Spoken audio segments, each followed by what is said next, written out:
যে হাদিসে আছে আল্লাহ রসুল 3 দিন মসজিদে গিয়া তারাবির নামাজ জমাতে পড়েছিলেন,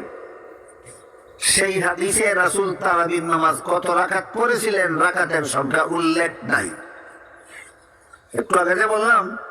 যে রাসূল 3 রাতে তারাবির নামাজ মসজিদে গিয়া জমাতে পড়েছেন, এটা হাদিসে উল্লেখ আছে, কিন্তু এই হাদিসে উল্লেখ নাই রাসূল কত রাকাত পড়েছিলেন তারাবি।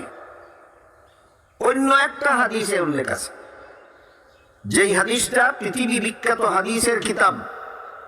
মুসান্নাফে ইবনে আবি শাইবা নামক হাদিসের কিতাবে উল্লেখ আছে, রাসূল করিম সাল্লাল্লাহু আলাইহি ওয়াসাল্লাম রমজান মাসে ওই যে রাতের নামাজ কিয়ামুল লাইল, কিয়ামে রমজান,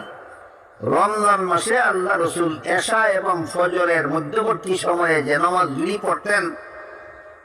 এই নামাজগুলি বিতির সহ 23 রাকাত।